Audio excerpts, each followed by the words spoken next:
لم يحترم قط طه مطلقا أبدا وما تذهب أصلا في مدى الزمن.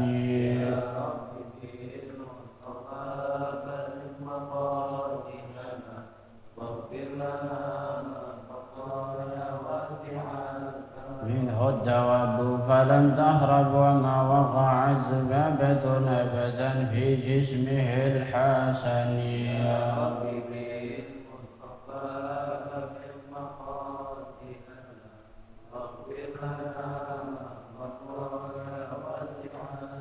بقلبي كأن من رؤية تبزت ولا يرى ظله في شمس ذو فطن. بلغ مقاصدنا.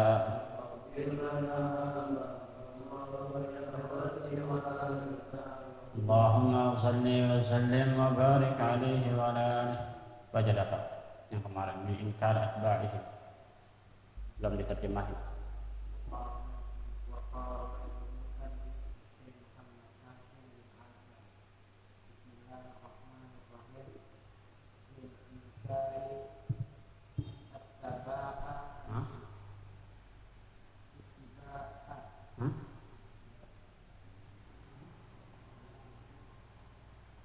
Min inkari dari barisin loh. Apa barisin?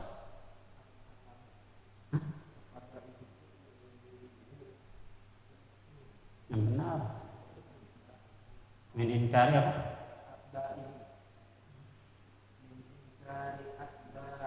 Nulisnya itu benar. Kenapa bacanya bukan gitu tadi?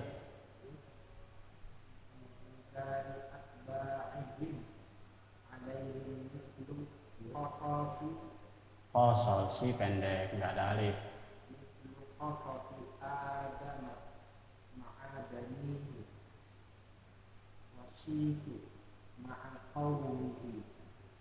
Wasyisu apa wasyisi sayang? Oh gitu ya. Harusnya wasyisi ya. Wasyisin atau wasyisi karena qasasi ya kan. Mislu qasasi Adam wa qasasi Sis wa qasasi Nuh gitu harusnya ya. Lupa saya. Wasyisin atau wasyisa syisa ya kalau itu isim ghair munsharif ya. Wasyisa ya. Wasyisa maqamihi wa Nuhin wa Hudin harusnya. Kemarin saya wa Nuhun wa Hudun ya. Harusnya wa Nuhin wa Hudin wa Salihin pakai kasrah. Wasyisa pakai fathah karena isim ghair munsharif. Ya bolehlah pakai pensil enaknya kan gitu di atas. Mislu qasasi Adama, mislu qasasi Syisa kan gitu di atas. Mislu qasasi Nuhin wa Hudin wa Salihin harusnya gitu. Wa Ibrahima wa Yaquba wa Yusufa wa Ayyuba. Kemarin udah prinsipnya mana nama yang harus pakai tanwin di kasrah, mana yang tidak boleh pakai tanwin di fathah. Mislu qasasi Adam terus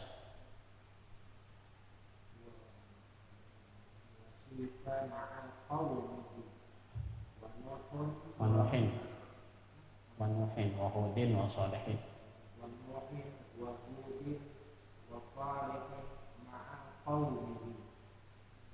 wa Ibrahim ma'a Namruza wa abihi wa Yaqubu wa Yaquba ma'a banihi wa Yusufa ma'a ikhwati ikhwati pendek wa Yusufa ma'a ikhwati wa Ayyuba ada waw yang pendek banyak panjang banyak pendek.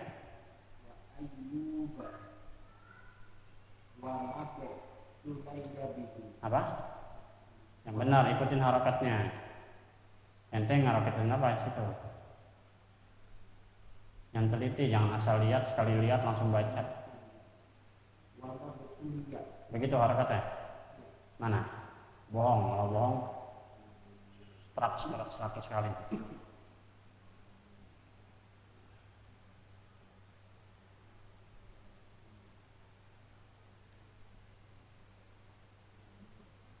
Iya, harapan. Aneh ini anak. Di harokatnya benar bacanya salah. Giliran dibenerin baru benar. Ikutin harokatnya, harokatnya benar gitu. Ini nggak bisa baca ya.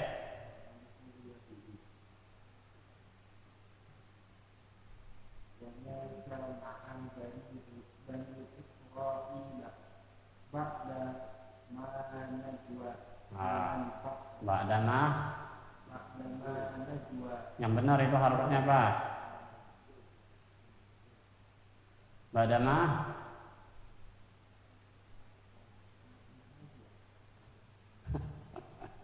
Najwa Shihab. Yang benar harokatnya apa itu di situ? Ba'dama harokatnya apa? Iya, maksudnya harokatnya di situ apa? Najwa bukan? Kenapa bacanya Najwa?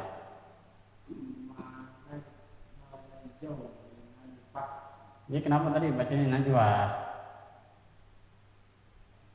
Ya berarti salah, udah gitu aja.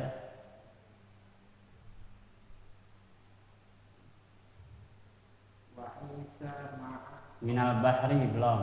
Ba'dama najau. Ba'dama najau.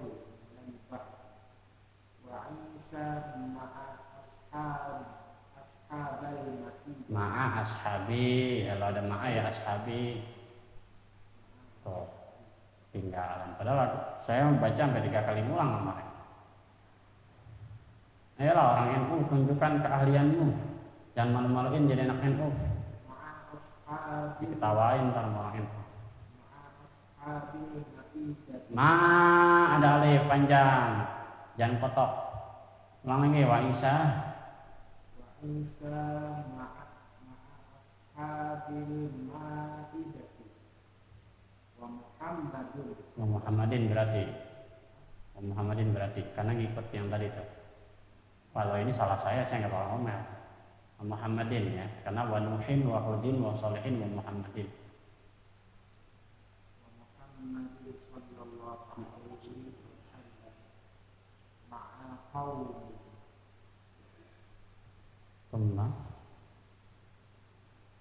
Belum ya sudah. Belum ya. Terus. Dah. Min inkari atba'ihim qala al-musannifu Asy-Syaikh Muhammad Hasyim bin Asy'ari. Nah, kemarin itu kita disuruh sabar sebagaimana para nabi menanggung ya apa yang mereka tanggung ketika berdakwah sampai diingkari oleh pengikut ingkar gimana orang lain, benar ya? Banyak nggak begitu di sini? Banyak, karena kurang percaya, kurang memasrahkan dirinya kepada si pentabligh, si penyampai. Min inkari dari keingkaran atba'ihim pengikut mereka para nabi. Ya, jadi para nabi punya pengikut, setelah ngikut ingkar setelah dijelaskan ayat Allah. Begitu turun aturan syariat baru udah mulai nggak demen datu. Padahal dulu waktu diselamatin demen. Seperti Nabi Musa, Bani Israel diselamatin suka nggak? Suka. Begitu suruh bersyariat nggak suka. Itulah pengikut. Yang namanya pengikut ya begitu. Resikonya ada aja yang keluar dari ikutannya. Min inkari atba'ihim alaihim atas mereka para nabi. Mislu pemisah saya. Bisa mislu kemarin ya. Mislu seumpama qasosi kisah Adama. Qasos ini jamak ya. Asalnya qissatun qasosun jamak dari qissah. Qissatun qasosun. Qissah itu mufrad tunggal. Qasosun itu jamak. Mislu seumpama qasosi kisah mati ini berarti jamak. Adama yaitu Nabi Adam ma'abanihi bersama 2 anaknya. 2 perempuan nggak disebutin, tapi 2 laki yang menjadi cerita ya. 2 perempuannya nggak disebutin. Wasyitha ma'a qaumihi dan Nabi Syith bersama kaumnya. Saya belum baca Nabi Syith, kisah Nabi Syith. Coba ada ketua di HP-nya. Kisah Nabi Syith singkatnya. Saya lupa. sambil diarti. Nabi Syith pakai ta, pakai t dan s. S-Y-I-T-S, Syith, kisah singkat. Itu anak Nabi Adam juga ya, turunan Nabi Adam juga ya, setelah kisah Qabil dan Habil. S-Y-I-T-S. Bisa poin-poinnya apa?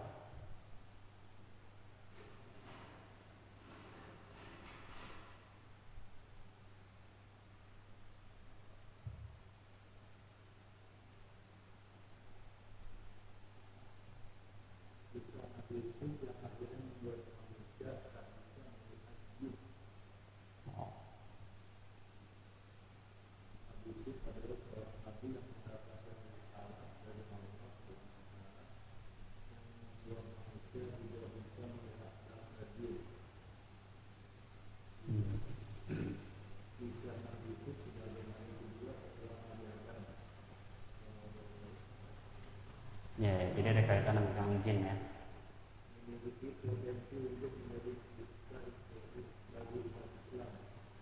Beliau adalah juga Nabi Adam.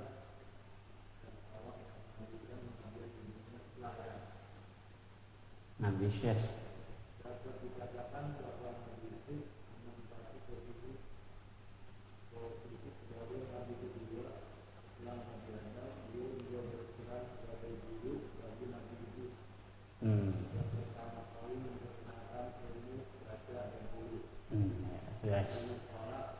Seni menghilangkan jejak dan berbagai pengetahuan lainnya.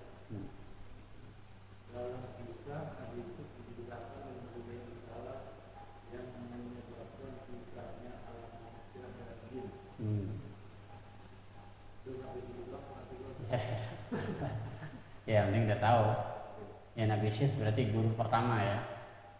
Gurunya Nabi Idris, kemarin saya bilang Nabi Idris itu guru, ternyata gurunya Nabi Idris adalah Nabi Syith. Nabi Idris itu nanti dia meninggal sebagai guru ya, sebagaimana namanya Darosa Idris. Ya, nanti habis ngopi.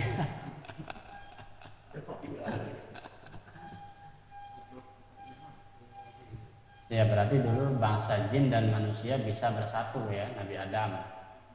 Nabi Adam kan udah jelas ketemunya dengan bangsa jin, yaitu iblis. Kalau alamnya pisah, otomatis iblis harusnya nggak bisa godain Nabi Adam. Tapi setelah Nabi Syith itu turun jadi nabi, barulah bangsa jin alamnya beda dimensi, manusia beda dimensi, tapi satu tempat ya. Bahkan dikatakan gini, kalau kita nih ngaji, yang ngaji cuma 10 orang, itu jinnya bisa 100, per orang itu 10, bisa 20 ya. Jadi yang ngaji banyak apa sekarang? Yang di rumah kali ya, jin.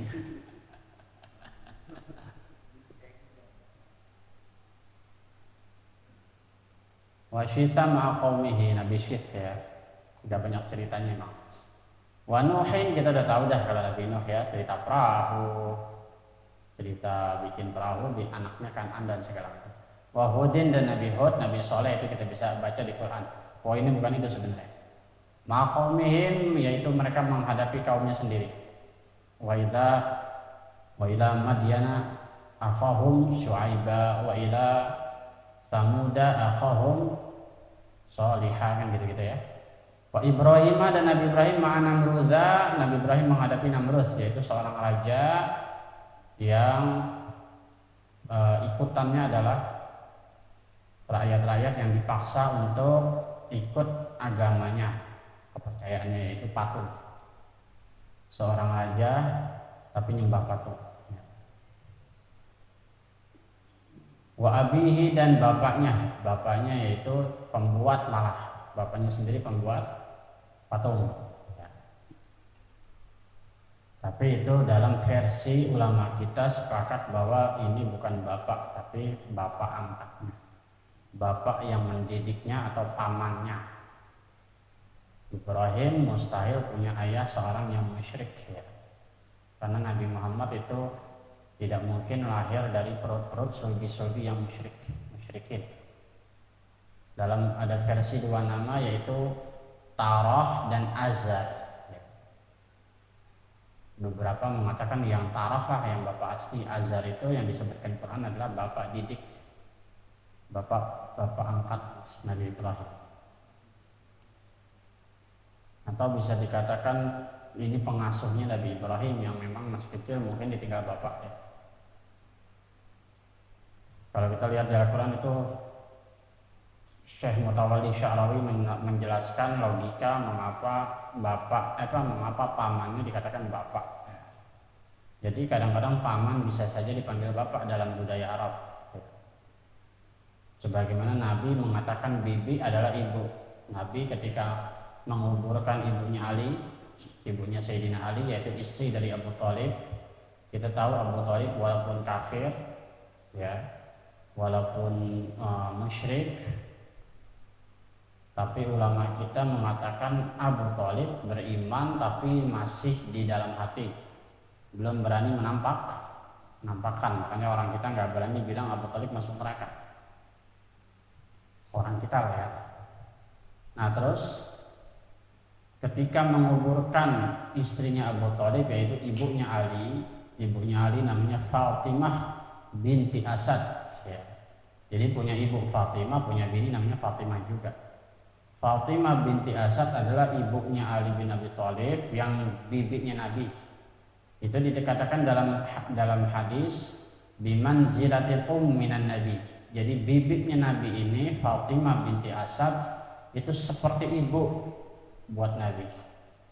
Li'annaha rabbathu, karena dialah yang merawat Nabi. Kita tahu ya Nabi Muhammad umur 6 tahun ibunya sudah meninggal. Ketika berziarah dari bapaknya, Nabi Muhammad masih kecil, terus ibunya sakit di tengah perjalanan meninggal, nggak sampai ke kampung. Pulanglah Nabi Muhammad bersama budak ibunya, pembantu ibu. Dirawatlah oleh pamannya Abu Thalib dan Fatimah binti Asad. Begitu Fatimah binti Asad meninggal, itu Nabi langsung yang memasukkan ke liang lahat. Dan Nabi berdoa, Allahumma ighfir li ummi Fatimah binti Asad. Nah ini hadis menjadi hujah. Nabi mengatakan, wahai Allah, ampunilah ibuku Fatimah binti Asad. Padahal ibunya Nabi siapa? Aminah binti Wahab. Mengapa Nabi mengatakan ibuku? Karena dia seperti ibu. Ini bukti bahwa orang Arab tidak mesti mengatakan abi dan ini tidak mesti berarti bapak dan ibu secara langsung. Itu dalil kita. Tapi ya sekali lagi ada beberapa kelompok yang nggak setuju. Wa abihi wa Yaquba ma'abani, dan Yakub menghadapi siapa? Putra-putranya sendiri. Tuh, ujian macam-macam. Ada dari teman, dari bini, dari anak, dari putra sendiri. Sebenarnya putra-putranya Yakub ini soleh, anak baik sebenarnya, cuma mereka hasud. Ya, ketika melihat Nabi Yusuf ini lebih dicintai daripada yang lain. Sebenarnya bukan lebih dicintai, tapi lebih diperhatikan. Karena Nabi Yakub ini punya naluri sebagai seorang nabi. Dia melihat Nabi Yusuf juga bakalan menjadi seorang rasul, seorang nabi, yang akan menjadi orang besar. Makanya kata Nabi Yakub, ya bunayya la taqsus ru'yaka, wahai anakku, jangan engkau kisahkan mimpimu itu kepada saudaramu, nanti bisa dibunuh. Fayakidu laka kaida, nanti kamu akan ditipu daya, akan dijerumuskan dengan halus. Mereka akan bikin siasat untuk membunuhmu. Nabi Yakub udah punya firasat. Wa Yusufa ma'a ikhwati, dan Yusuf menghadapi saudaranya, yaitu anaknya Nabi Yakub tadi. Jadi Yusuf dan Yusuf dan Benyamin lahir dari ibu yang berbeda, sementara Yakub punya anak yang 9 lahir dari ibu yang berbeda juga, jadi 2 bini. Kalau kita heran kok punya anak 11 karakternya beda-beda, itu beda ibu. Jadi yang 9 ibunya yang tua, yang kedua Yusuf dan Benyamin ibunya yang muda. Yusuf paling muda, Benyamin lebih muda lagi. Tapi Benyamin gak dihasut karena masih terlalu kecil, belum berbahaya. Yusuf inilah yang agak berbahaya.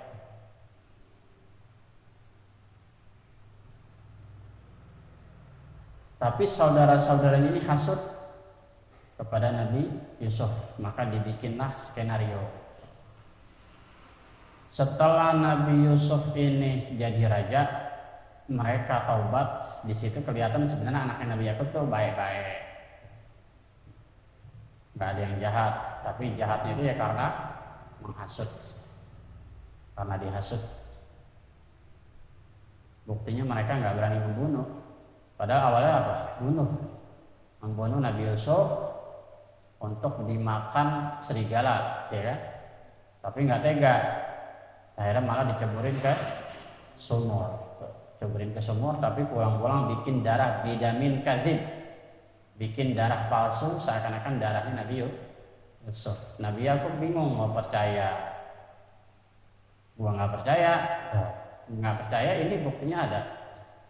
Akhirnya nangis sepanjang hari sampai matanya buta. Satu waktu begitu Nabi Yusuf sudah menjadi raja, suruh bawa bapaknya. Saudara-saudaranya bilang bahwa bapaknya buta, setiap hari menangisi Yusuf. Maka dikasih jubahnya Nabi Yusuf, suruh bawa. Sampai rumah bapaknya, itu diusap jubahnya ke matanya.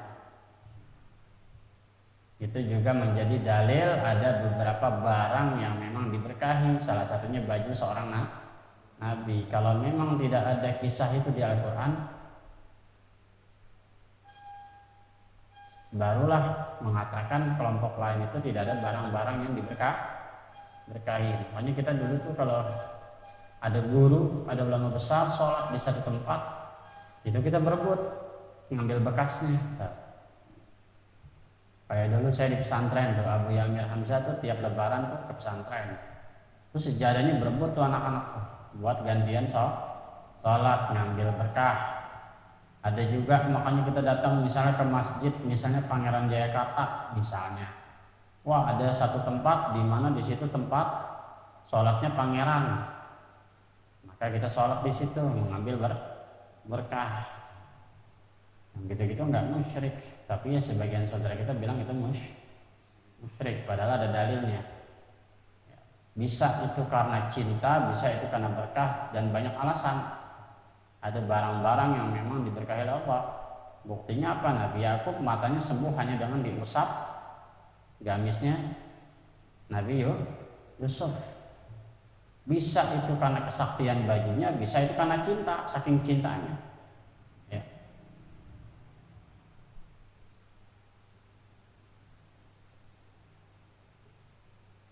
Kan kata Nabi Yakub, la'ali ajida riha Yusuf. Sepertinya saya mencium bau-baunya Nabi Yusuf. Bau maksudnya harumnya Nabi Yusuf, dia udah hafal anaknya sendiri. Anaknya diusapin tuh pakai gamisnya Nabi Yusuf, baru dibawa ke istana. Wa ayyuba wa ma betuliya bihi, wa ayyub dan Nabi Ayyub, wa ma betuliya bihi, wa ma dan apa-apa betuliya yang Nabi Ayyub itu dicoba, diuji, bihi dengan itu penyakit, dengan itu Jadi Nabi Ayyub dicoba dengan ujian, bukan cuma penyakit. Nabi Ayyub punya istri 100-100-nya menceraikan beliau, ya karena sakit dan istri. Tapi ada satu istri yang paling soleha, namanya Rahmah, pas banget sama namanya lagi. Ya. Satu waktu Nabi Ayyub ini, ya orang sakit, namanya sakit ya, untuk makan aja susah lah ceritanya. Nah si Siti Rahmah ini sama Nabi Ayyub ditawarin, kamu kalau mau meninggalkan saya silahkan, seperti yang lain. Gak mau katanya. Satu waktu hanya untuk berjuang mencari makan, ceritanya di satu kerajaan itu punya seorang putri.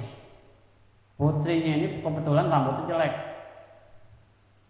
Nah Siti Rahmah ini karena orangnya cantik, ingat loh bininya Nabi cantik-cantik ya, jadi setelah bininya harus cakep-cakep. Kata Gus Bah. Waktu cerita soal ini Gus Bah bilang, ingat loh bininya Nabi cantik-cantik ya, jadi kalau kiai punya bini, kiai pantang punya bini jelek katanya. Kalau kiai punya bini jelek kan ngelirik mulu. Nah, karena istrinya Nabi Ayub ini cantik, Siti Rahma, rambutnya bagus, dipotong lah, menggundulkan dirinya, dijual ke raja buat kebutuhan, dia buat pulang-pulang dapat hadiah dari kerajaan buat kehidupan Nabi Yakub. Makanya Nabi Yakub marah, diusirlah Siti Rahma itu. Kata Nabi Yakub, saya pukul kamu 100 kali. Udah sumpah kan, demi Allah kamu akan saya pukul 100 kali. Takut bini, kabur. Ya beberapa hari balik lagi tuh bini, tapi Nabi Yakub nggak tega tuh untuk mengusirnya lagi. Maka dia bingung, munajatlah Nabi Yakub beberapa waktu, kalau nggak salah 40 malam. Kayak kita habis ngatain bini malam dipakai. Kalau Nabi kagak, dia udah terlanjur marah, istighfar dulu, nih bini terusin kok nggak, kita kan kagak. Bini habis diamuk malam dipakai, curang malah kita. Akhirnya Nabi Yakub bermunajat sekitar 40 malam, menanya sama Allah. Maka kata Allah, pukullah istrimu menggunakan batang aren, batang kurma, ya kalau sekarang aren lah. Batang kurma kamu serut, jadiin sapu, kumpulkan sebanyak 100 pukul 1 kali. Hebat nggak? Selesai nggak tuh itunya? Nazarnya diajarin Allah. Nabi Ayub. Jadi ujiannya sangat luar biasa. Adapun kisah penyakitnya yang katanya keluar ulat kalau mau wudhu ditaruh itu, guru-guru kita tidak sepakat ya, karena itu kisah Israiliyat, kisah dari Israel, dari Bani Israel yang memang melebih-lebihkan ya, dan itu tidak sesuai dengan akidah kita, yaitu sifat para nabi sakitnya itu sakit manusiawi, bukan sakit yang menjijikkan. Jadi kalau sakit yang menjijikkan itu di luar sifat kemuliaan seorang nabi, di luar akidah kita. Wa Musa ma'a Bani Israel. Nah ini kisah yang paling fenomenal, Nabi Musa bersama Bani Israel. Kapan dimulai ujiannya? Ba'dama najau, justru setelah mereka selamat minal bahar, dari lautan. Selamatnya bukan dari Firaun tapi dari lautan. Ya dari Firaun ya dari lautan, tapi di sini dikatakan selamat dari lautan. Karena kalau lautan tuh nggak ditahan ya percuma lari dari Firaun. Ujung-ujung kelelep ngapain? Ya, ingin pasrah. Kalau orang punya naluri, dia nyebrang ke laut, tapi dia nggak yakin ya lautnya itu akan bertahan, ya. Dia nggak yakin sama Nabi Musa. Kira-kira kalau naluri naluri orang itu, mendingan jadi budak Fir'aun apa mendingan mati? Jadi kita zaman penjajahan nih, mendingan mati disiksa apa mendingan kerja paksa? Mendingan kerja paksa, walaupun ujung-ujungnya tahu bakalan mati, tapi kan minimal hidup dulu, bener nggak? Nah itu makanya kalimat bahasnya minal bahar, mereka selamat dari lautan, nggak dibilang selamat dari Firaun. Karena sebenarnya secara fakta Bani Israel sama Firaun nggak kenapa-napa, makmur-makmur aja hidupnya. Cuman memang Bani Israel ini didiskriminasi, ya. Berarti si Firaun bukan bangsa Bani Israel, atau Firaun dan para konco-konconya ini orang atas. Nah ini yang disiksa orang bawah, giliran orang bawah dicurangin tuh, Bani Israel disiksa. Kalau lahir anak laki-laki dibunuh, perempuan dibiarin, karena takut terjadi persaingan kerajaan. Karena si Firaun yakin umurnya bakal panjang terus. Itu selamat dari lautan. Nah itu Nabi Musa mukul laut pakai tongkat, itu nggak cuma sekali, beberapa kali. Itu dipukul nggak terbelah-belah, lepok, padahal udah diajarin sama Allah. Rupanya kuncinya nggak dibaca, yaitu salawat. Jadi izin dulu pakai nama Nabi, baru aku bertawassul atas nama Nabi, baru terbuka. Ya. Karena memang mukjizat itu minjem semua sama Nabi Muhammad. Jadi semua nabi situ sudah tahu bakal muncul nama Muhammad, makanya mereka selalu bertawassul. Jangankan para nabi, umat-umatnya saja diajarkan untuk bertawassul. Silakan baca surat Al-Baqarah. Wa kanu yastaftihuna 'alal ladzina kafaru. Jadi Bani Israel itu kalau perang selalu bertawassul, yastaftihun. Mereka selalu minta pertolongan sama Allah supaya menang. Alal ladzina kafaru, kepada orang-orang maksudnya menghadapi orang-orang kafir, mereka bertawasul nyebut nama Muhammad. Ya Allah, dengan kemuliaan nama Nabi yang engkau akan utus di akhir zaman, menangkanlah kami. Itu ada dalam surat Al-Baqarah, tafsir. Apalagi para nabi, mereka mau ngapain aja pasti bertawasul, nyebut nama Nabi Muhammad dulu. Termasuk Bani Israel, kalau mau perang mereka minta kemenangan lewat Nabi Muhammad, sebut nama Muhammad, memang diajarin dari itu. Wa Isa ma'ashabil ma'idah, dan Nabi Isa menghadapi kaumnya sendiri yaitu ashabil ma'idah, yaitu di mana kaumnya Nabi Isa itu minta hidangan dari langit, itu turun langsung, dikawal pakai awan, senampan. Kalau saya baca di tafsir tuh berbentuk burung katanya, berbentuk burung dan roti burung dan juga madu. Kadang-kadang mereka mau minta susu, turun susu.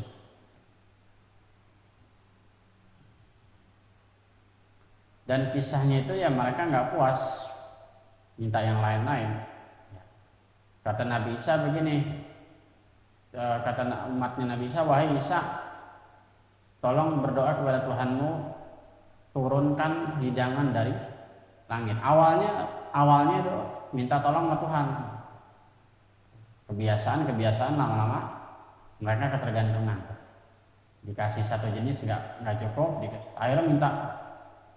Nah, satu waktu ini ceritanya terjadi tiap hari itu, Maidah. Tiap hari dikasih hidangan. Bayangin, hidupnya Nabi Isa dijamin dari langit. Tiap hari dikasih hidangan.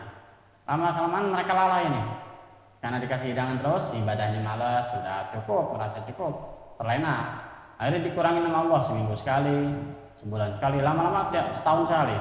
Protes mereka kepada Nabi Isa. Akhirnya beberapa orang hasud itu ingin membunuh Nabi Isa. Ada seorang raja minta tolong sama Nabi Isa. Seorang raja minta hidangannya itu diturunin khusus untuk dirinya juga. Nabi Isa berdoa, nggak bisa sama Allah, ditolak. Akhirnya si raja ini merasa Nabi Isa ini curang. Jadi repotnya nih, mereka dijamin sama Nabi Isa, tapi tiap suku itu orang jadi Padang mintanya ayam, orang sonon dikit mintanya kalkun, orang pulau mintanya apaan? Tak ular. Pokoknya setiap suku mintanya beda-beda. Bingung kan? Kata Nabi Isa nih, kalian kalau begini caranya terus kalian ingkar, kalian akan dapat azab yang gak tanggung-tanggung. Kenapa? Karena jaminannya luar biasa. Minta hidangan dari langit, berarti tembusannya juga harus besar. Kalau kalian ingkar, kalian akan dapat azab yang tidak tanggung-tanggung. Akhirnya ada beberapa orang-orang yang kaya yang menekan Nabi Isa supaya dapat hidangan khusus. Hidangannya ini sebenarnya hanya untuk orang-orang fakir yang memang sangat susah. Akhirnya orang-orang yang kaya merasa nggak adil. Akhirnya Nabi Isa dipersekusi, didiskriminasi oleh orang-orang kaya, termasuk para raja, dikejarlah dia. Itu salah satu kisah dari pengejarannya. Padahal itu umatnya sendiri.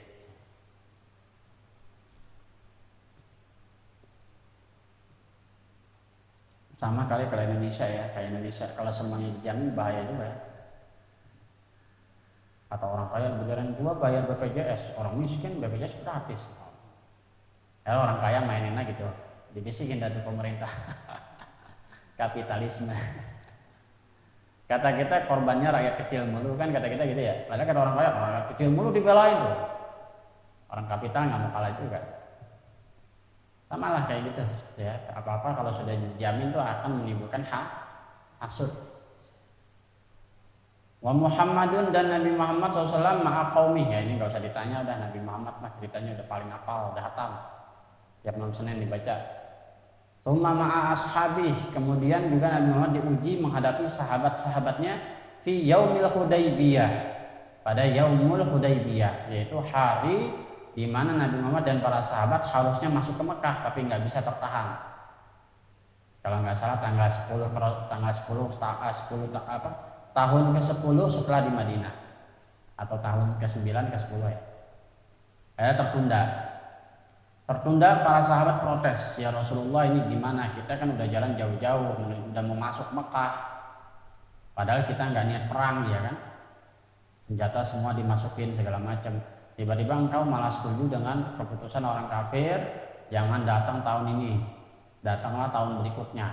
Nanti kalau dibohongin gimana? Tuh sahabat-sahabat yang sampai Umar bin Khattab cerita, Umar bin Khattab nanya ke Rasulullah, wahai Nabi Muhammad, apakah engkau ini benar-benar Rasulullah? Bayangin, orang terdekat ngomongnya kayak gitu.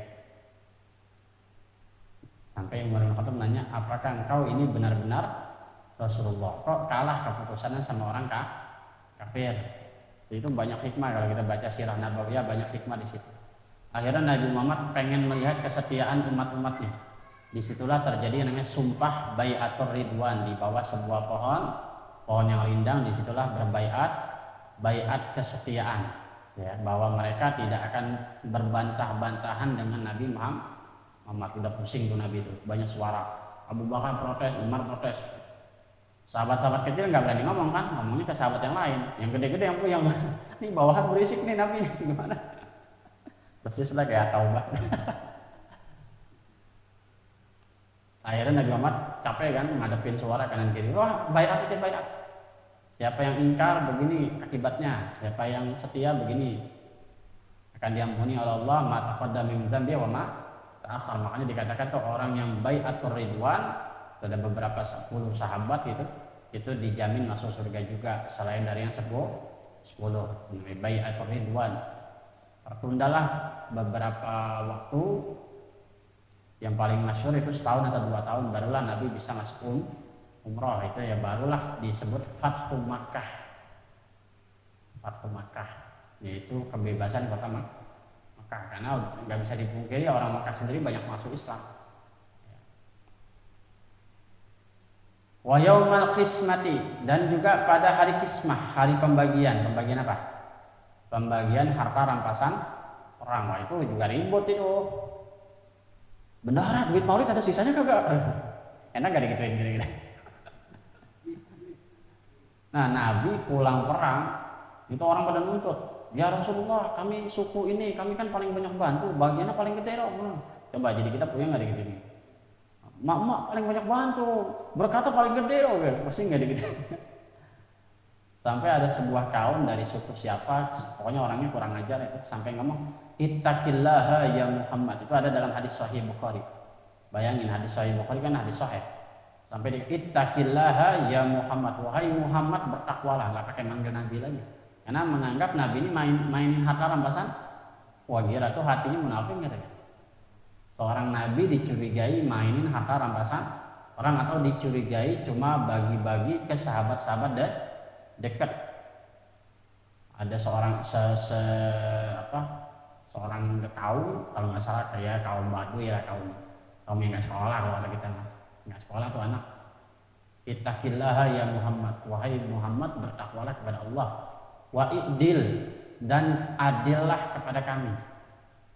Jadi di Nabi Muhammad dianggap, sampai Nabi membantah, wa man yattaqillaha idzan, kalau saya adalah orang yang paling berkhianat kepada Allah, siapa lagi yang bertakwa? Saya ngajarin. Kalau sayanya Muhammad ini main-main, gimana umatnya kan gitu ya. Itu ada dalam kisah itu Yaumul Qismah. Kalau nggak salah nih perang terakhir ya, perang apa ini? Nanti saya baca lagi ya. Perang yang harta rampasan perang tuh banyak banget. Sampai Nabi mengatakan inilah yang saya takut. Kata Nabi Muhammad, ini yang saya takut. Dulu kalian berjuang kepada Allah dalam keadaan susah, justru kita ini kuat dan solid. Sekarang kalian berbantah-bantahan dalam urusan harta rampasan setelah Islam ini besar. Jadi Nabi takutnya itu bukan justru ketika kita susah kita ini solid, tapi begitu kita ini kaya, di situ tuh ujiannya.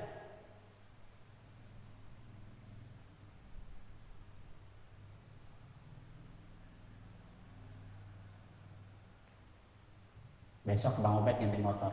Obed motor baru, dapat bagian berapa deh? Oh, enak gak digituin kira-kira? Yang ngomong yang gak ikut ngaji lagi ya, sialan.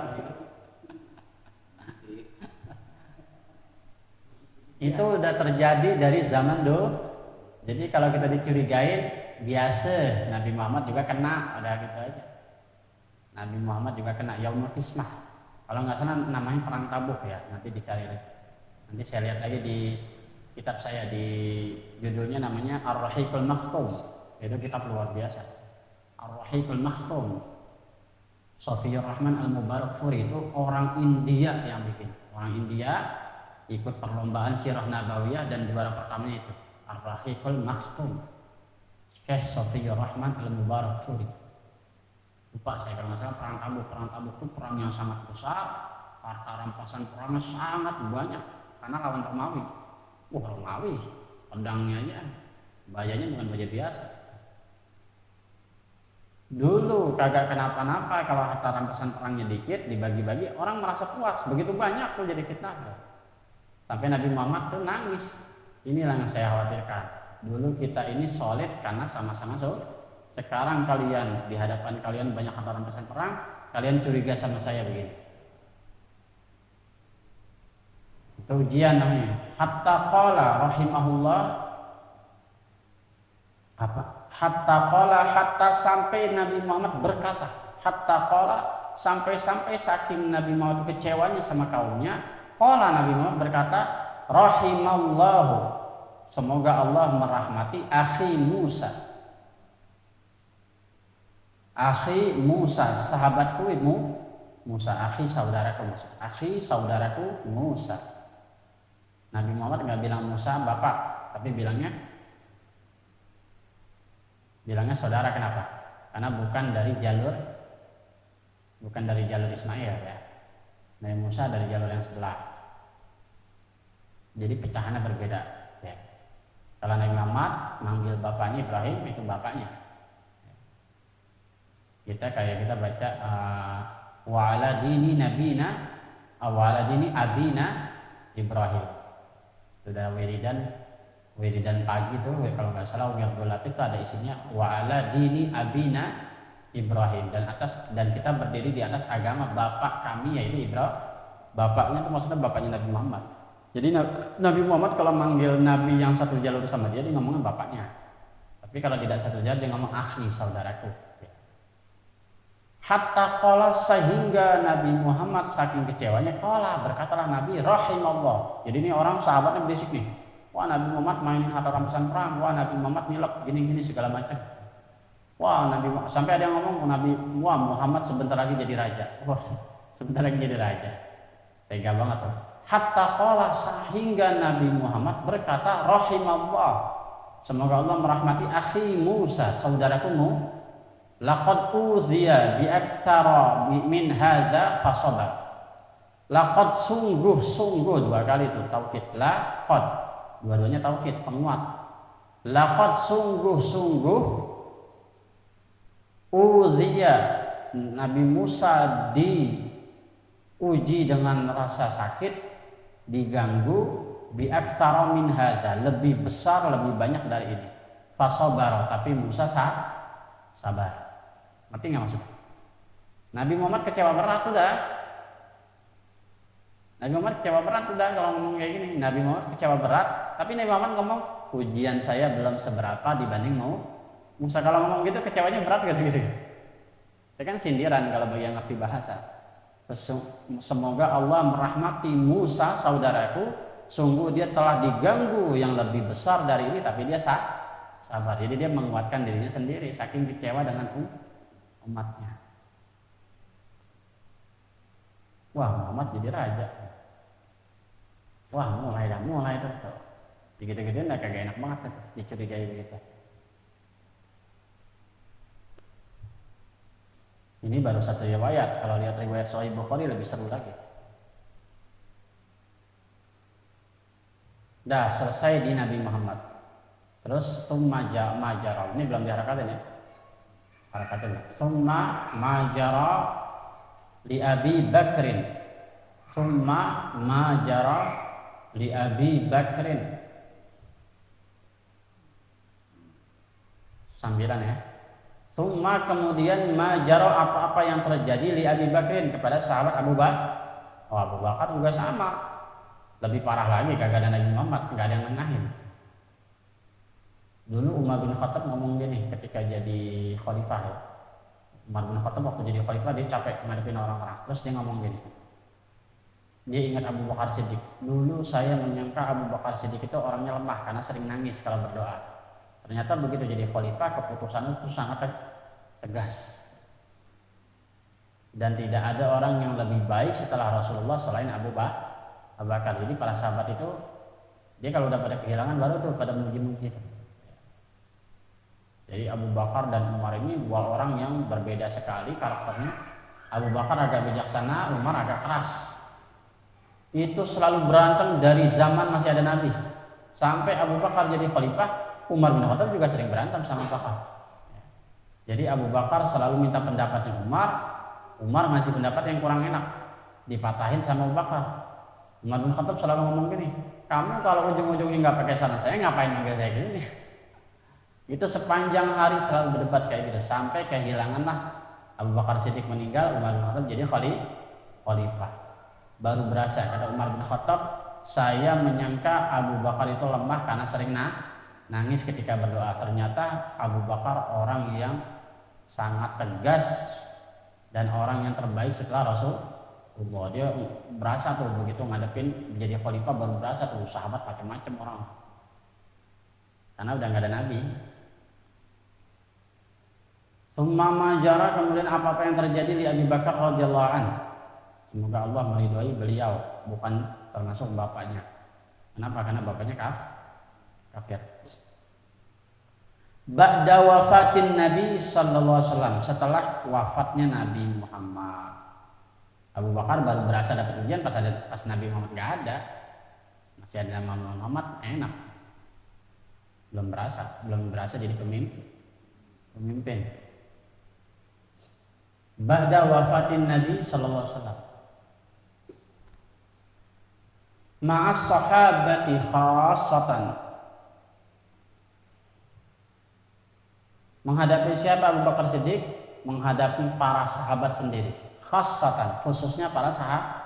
Oh, ternyata Abu Bakar musuhnya sahabat sendiri. Banyak.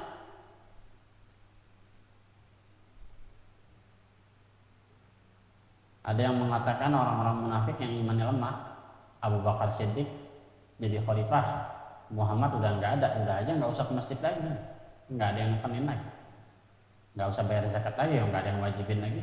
Jadi nabinya meninggal, si orang munafik mengatakan syariat itu sudah selesai dan nggak mau patuh ke Abu Bakar Siddiq. Ujian lagi tuh, merangin lagi. Muncullah di situ nabi palsu, yang murtad, yang nggak mau bayar zakat, nggak mau pergi ke masjid karena sudah menganggap Nabi Muhammad sudah selesai.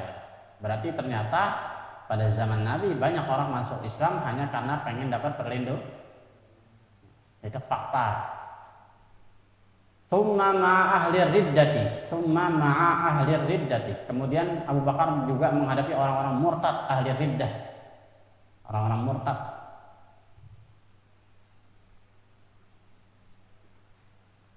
Summa ma jara lis sahabati. Kemudian apa-apa yang terjadi lis sahabati kepada para sahabat juga. Bisa Abu Bakar langsung aja ke sahabat yang lain. Radhiyallahu anhum, semoga Allah meridai mereka semua. Min muqasati ajlafin nasi ala kasrati ikhtilafil maqasid. Min muqasati ajlafin nasi ala kasrati ikhtilafil maqasid.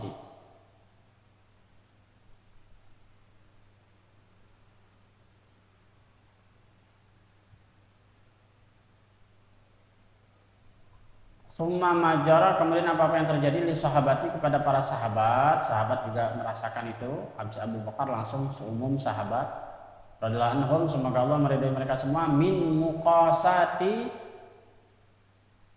yaitu dalam bentuk muqasat.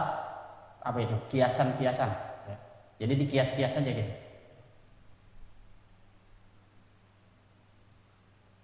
Dalam bentuk kiasan-kiasan muqasat.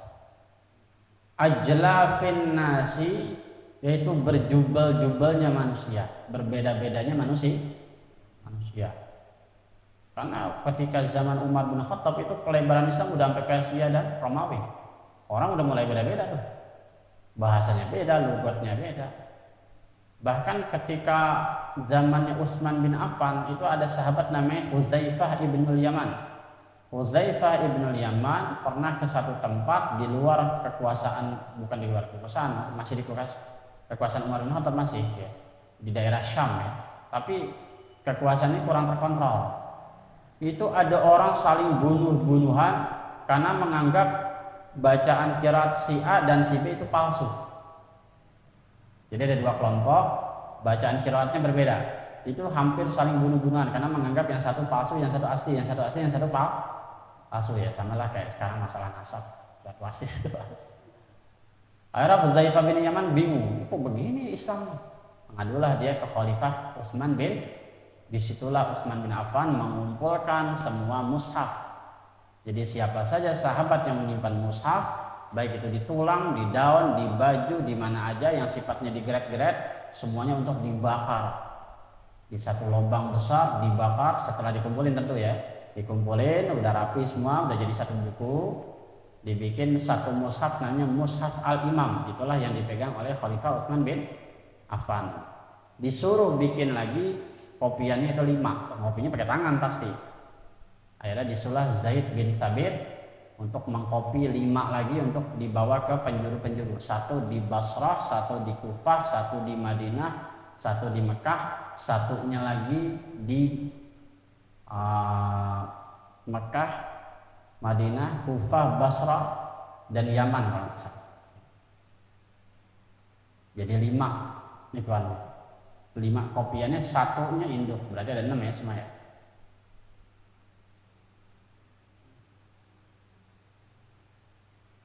Jadi Mekah, Madinah punya mushaf.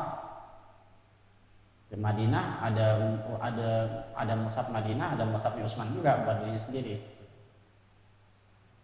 3-nya dibawa keluar ke daerah Syam, ke daerah Yaman, ke daerah Basrah, dan daerah Kufah. 5 berarti 6 semua sama mushaf Al-Imam. Nah, Mushaf Al-Imam ini yang nanti dipegang oleh Utsman bin Affan sampai mati. Jadi Utsman bin Affan selaku presiden tertinggi, pimpinan tertinggi, matinya lagi baca Quran. Diserang oleh pasukan berpedang, habis disobek-sobek tuh badan. Nggak pakai ampun ini udah, nggak berbentuk badannya, dan matinya di mushaf dalam keadaan berpuasa bulan Ramadan. Dan sebelumnya dia udah ngomong sama sahabat Ali bin Abi Thalib bahwa saya semalam bermimpi Nabi, saya suruh buka puasa bersama beliau. Bener, matinya pas lagi puasa lagi habis salat asar, dia baca Quran mati sama pemberontak. Jadi zaman dulu gila-gilaan dia. Sahabat yang meninggalnya sakit itu cuma Abu Bakar, sisanya mati semua, terbunuh. Umar matinya ditikam pas sholat asar ya, dari belakang, pakai beracun. Utsman bin Affan matinya lebih parah lagi, nggak berbentuk badannya. Ali bin Abi Thalib matinya ditikam juga lagi sholat subuh, dari belakang pakai racun juga. Dan yang menikam adalah pengikut-pengikutnya, orang yang kecewa dengan mereka semua. Gila nggak tuh Islam? Nah, ini Mbah Hashim mengisahkan ini supaya apa? Supaya kita kuat dengan tujuan itu. Ma'a ajla min muqasati, dari kiasan-kiasan, maksudnya kiasan-kiasannya gini. Kisah-kisahnya itu hampir sama semua gitu. Kisahnya penderitaan semua. Ajla finnas, berjubel-jubelnya manusia. Banyaknya manusia yang nggak terkontrol lagi udah. Latar belakangnya apa, wataknya gimana. Mau campur aduk lah. Ala kathrati ikhtilafil maqasid, ditambah lagi kathrati ikhtilafil maqasid, banyaknya perbedaan maqasid, tujuan hidup. Waduh, udah tujuan hidup bingung udah.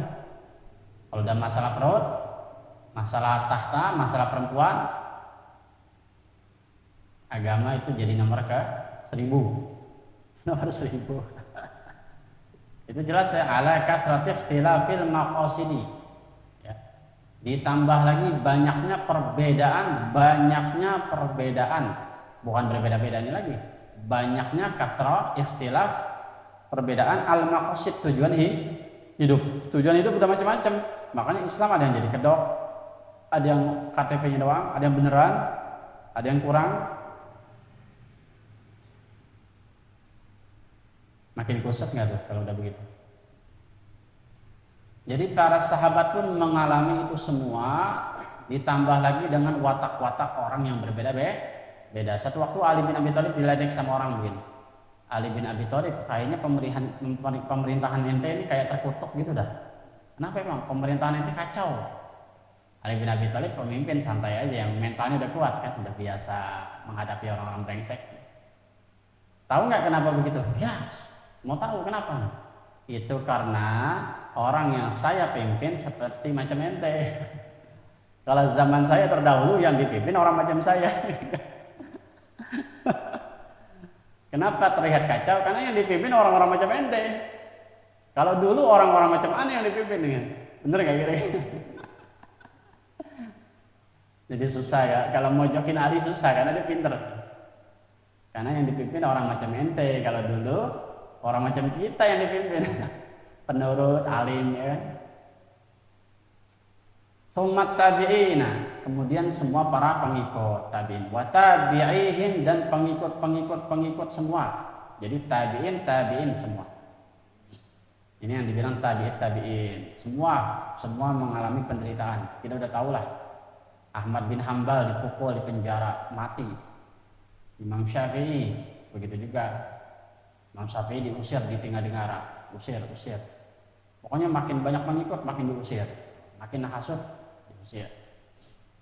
Yang anteng Imam Malik doang yang anteng dekat dengan pemerintah.